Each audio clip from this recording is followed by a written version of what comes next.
The pace of technology change can be scary, even for big corporates that tend to know what they're doing.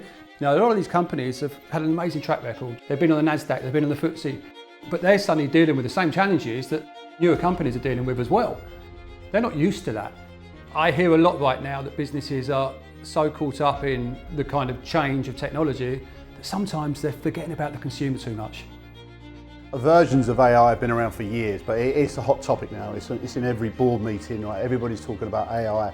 It is taking jobs, let's be honest about it. Yeah, in some industries, it's taking jobs. Yeah. It's just happened so quickly that we're quite unsure of the pace of change and how we use it, but it's going to create different careers completely for the youngsters of today. Hi guys, welcome back to another segment where we really talk to the world's leading impact entrepreneurs who are bringing value to you, really doing the immediate stuff with the immediate solutions, knocking sixes out of the park right here, right now. It's with great pleasure that I'm speaking to one of the world's leaders, a great company, been around 25 years, TDA, and today I've got in the studio, I've got David Draper, the amazing David Draper, and Andy Smith. It's nice to see you, brother. Thanks, Steve.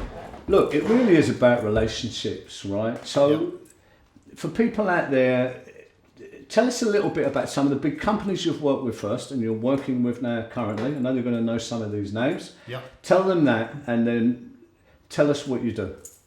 Sure. So in terms of some of the companies, they are household names, global technology leaders. I think if you think about technology now drives everything. So to give you a few names, Goldman Sachs, American Express, they aren't necessarily financial services companies, they are technology companies in financial services. So technology drives everything from your health, your wealth, your travel. It's all app based now, it's driven by the people behind that are the people we place. So we're lucky to be working with so advanced kind of product developers, product managers, designers and engineers that really are defining the way that the industries are going and the way that our lives are going. So the companies we work for and the people we place, they're already working on things that we won't even see for another 4 or 5 years. And throughout our career, we've been lucky to be working and communicating and talking to people that are making a difference to the world. Yeah, that's really cool stuff. And I know you're so proactive front of house, Andy, with all this stuff. I know you're back and forth from the States. I know you lived in the States, LA and all that stuff, a place I know very well. Tell us about your side of things. Yeah, I think what's most interesting working in recruitment talent is that we started as a very small company and we're still not much bigger. But what is bigger for us is the clients we work with. We originated 25 years ago, Dave and I, mainly servicing the London market. Some good companies, some household names, but when we branched out to the US 15, 16 years ago now, it really changed for us. We pride ourselves on helping talent solutions for some of the best designers, technologists, product people in the world.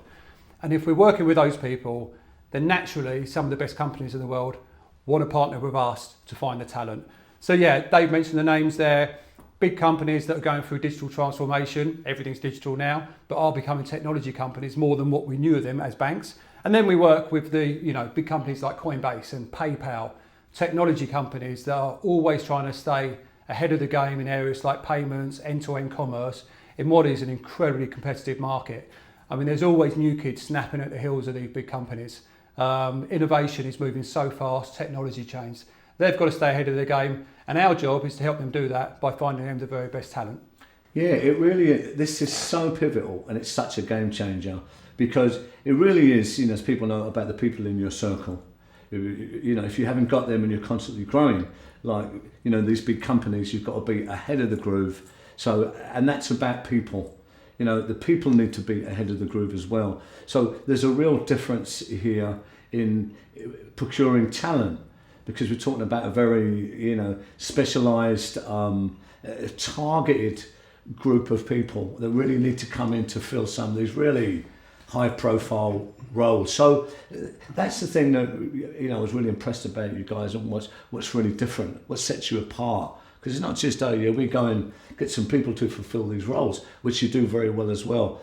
But it's very strategic, you know, and I was really interested in that.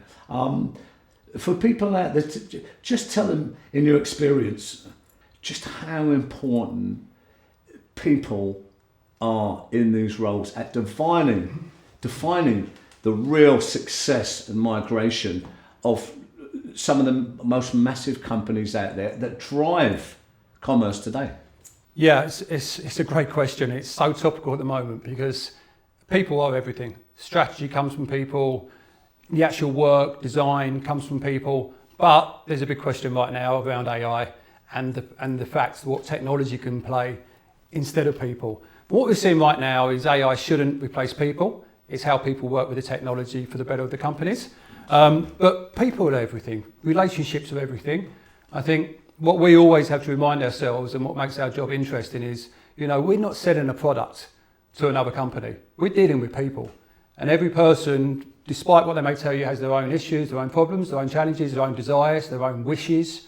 You know, so I think we often use the word empathy in recruitment. Having empathy, having understanding of the people we're recruiting and what they need, and also what our clients are looking for in those people. It's not black and white, you know, it's people. So people are still going to be driving everything. They're going to be driving technology change. And obviously hiring the right people is key, but also people have got to make sure they go to the right company for them as well. Yeah, just to come in, you know, and I'm going to come to you, Dave, on this as well. My understanding, I have an AI company as well. Mm-hmm. Know it very well. Just come back from Silicon Valley with some of the quantum people there, so we know exactly, have a good idea about what it is and what it's not. I just say that because people get confused here about the AI. Let's just get it really straight now. AI is a great tool to be used, but it's, you know, the synthetic layer of people that cannot be underestimated, because that's what really gets deals done. That's what really even instructs and codes and guides AI anyway, right? But you can't beat that person to person, one to one, that human element of translation. You just can't beat it. This is why, you know, guys like us, other impact entrepreneurs, we fly all around the world, because having a relationship with people is everything. This is what really gets stuff done, doesn't it, Dave? What do you say to that? Absolutely. I mean, look, AI, versions of AI have been around for years, but it's a hot topic now. It's in every board meeting, right? Everybody's talking about AI. What are we doing about it? What do we need to be doing? No one really knows exactly where it's going to take us or what it's going to do. And I think with all of the trends, it's a big enabler. But, you know, to take it really, really back to kind of basics, if you were building a wardrobe, Steve, and you had a flatbed screwdriver and you had a power tool, which one are you going to go with? The power tool, right? That's technology. That's AI. That's what it can help you do things quicker. You're still building the cupboard, right? You're still building the cupboard. It's not going to build it for you. Yeah, there's maybe. Can't car without an engine, right? Exactly. You know? That's AI. That's an important distinction to make in things, because a lot of people are getting lost in a lot of ways with this. But really, it's quite simple in that way. The relationship part of it is and always will be the absolute key to unlocking certainly the big stuff or anything that's worthwhile. You know, this is my experience. And I think, Steve, as well, AI is a tool to be used, and it is taking jobs. Let's be honest about it. Yeah, in some industries, it's taking jobs. Yeah. Particularly at perhaps the mid-level kind of production type jobs in design, online, in digital. But it's also, there's new jobs being created, and people have got to remember that. You know, how to use AI, how to instruct it. These are going to be careers that will probably be taught in universities very soon. It's just happened so quickly that we're quite unsure of the pace of change and how we use it. But it's going to create different careers completely for the youngsters of today. Yeah, and look, ultimately, it is here. It is very powerful, and you need to know how it can help you be more effective in your role, and not just ignore it, you know, because, you know, businesses are being built purely on AI, you know, investments being made, you know, a lot of companies will have ring-fenced investments to use AI to keep that competitive advantage. So for us, even in the role we do, we use elements of AI, but but that will only enable us to have more kind of high value conversations, and it won't replace that. I appreciate there's the robotic element of conversation, but the high value to really ask the right questions, to get the understanding, to show the empathy, and when you're dealing with human beings and emotions, then that's what's really appreciated by that personal touch. Yeah, another unique selling point, right? And we're really talking about the big companies here, people at the top of the game, Goldman Sachs, JP Morgan, PayPal, all the rest of them. They're all tier one, top tier. So, to be working with them and to be adding so much value as you do, obviously there's a lot in there. There's a lot under the hood, and it differentiates you from the rest of the market. So the question is, people will be asking, what is that thing? What is it that you're bringing that is so different? I've been really interested in that question. We've been hanging out in the studio today. We've been doing some great stuff. It's been wonderful, to be working with you guys now, as we go into the future. But I know you do some interesting, unique processes, within your business. So it's like a unique selling point. But I know you guys are really relationship focused. So Pete, because again, this is the human, real, authentic element that can't be taken away. Just tell us, how that works with these relationships, because these are some of the top tier one.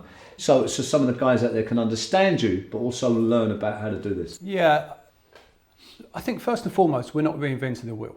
Recruitment's a big industry, talent's a big industry, and I think anyone who thinks it's completely broken and needs to change it is probably on the wrong track. It's about doing things right, upholding your values, and first and foremost, loving relationships.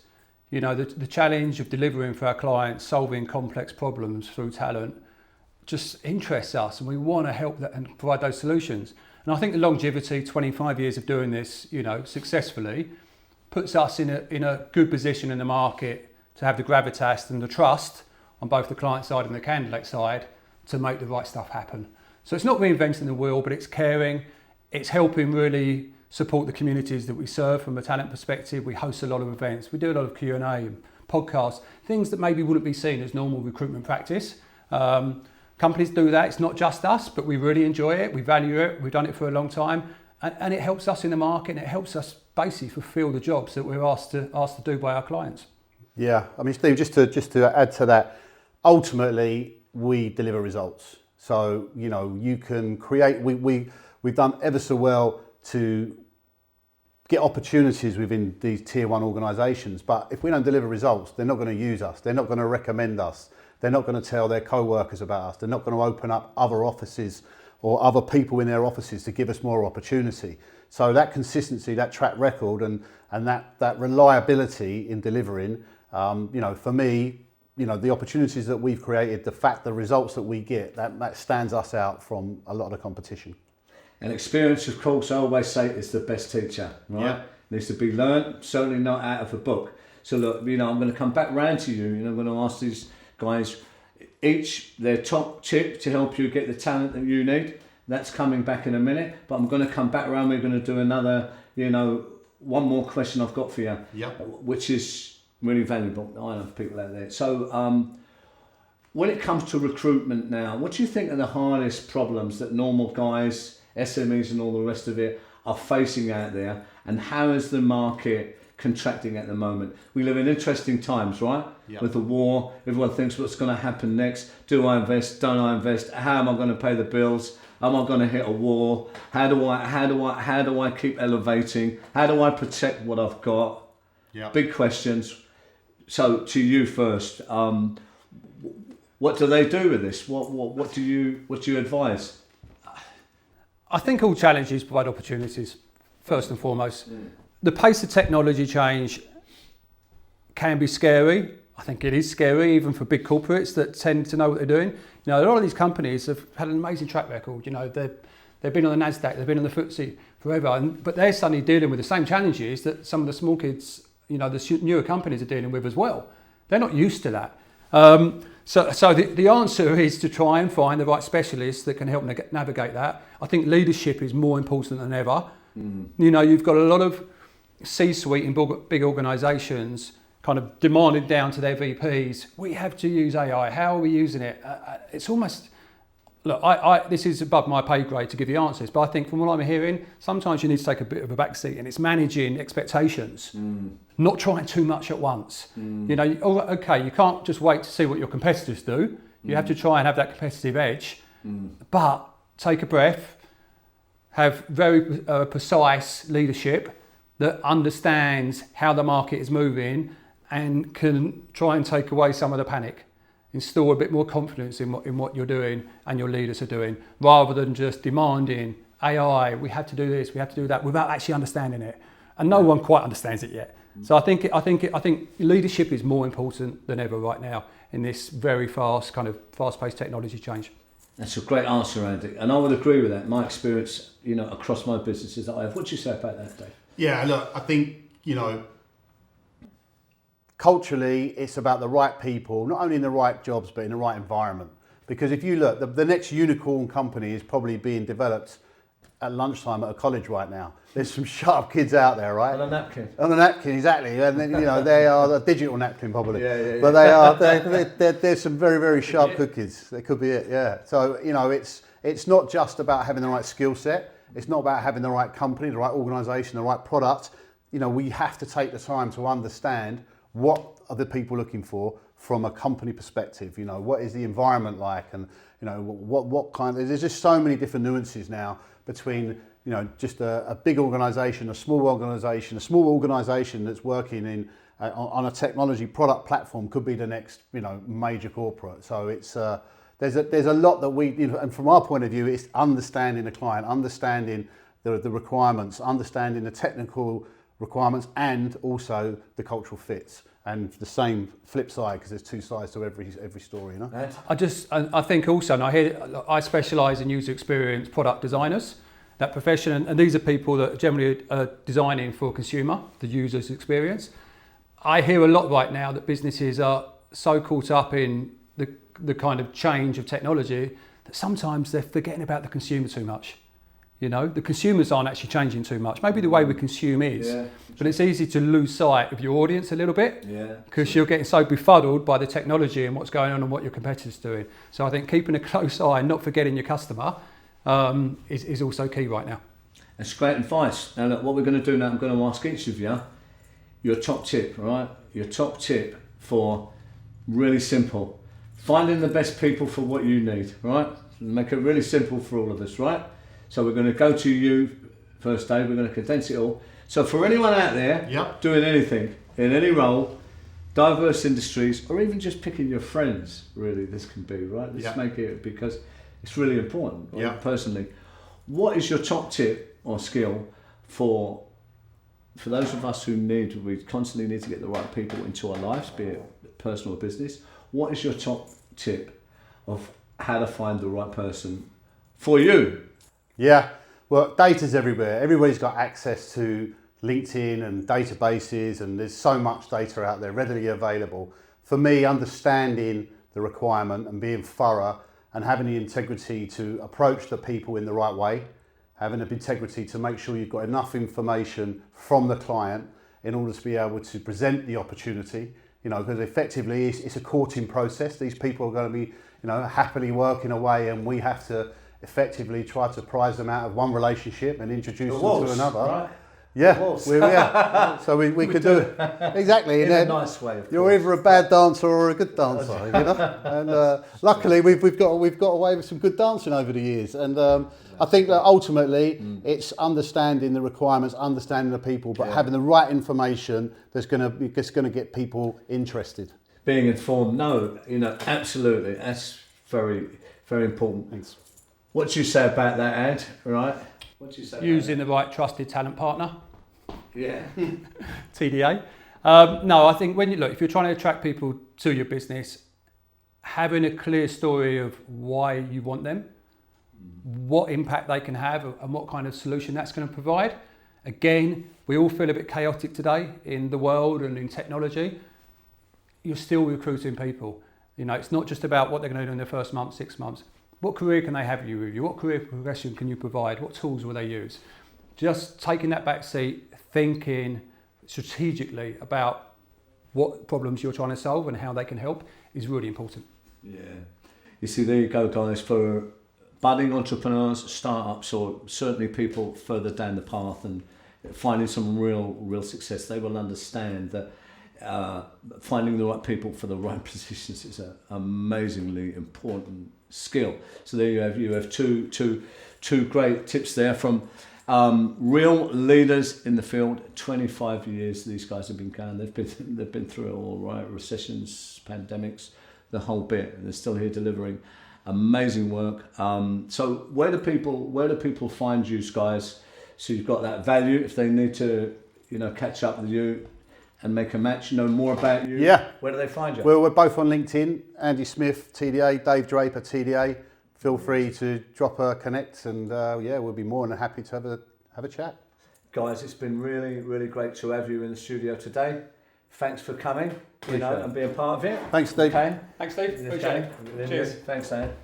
There you go, guys. There's another real translation of value for those people who really want to get things done. They want the real stuff right here, right now. I'm Stephen Gillen, of course. For those of you who don't know about my story, a lot of stuff out there. There's a new book there, The Search for a Life Worth Living. We're going to LA. We're shooting a documentary on my life now, which is signed, and some other stuff. Got some great TV and film stuff coming up soon. Got a really big film coming up, the B.B. King film.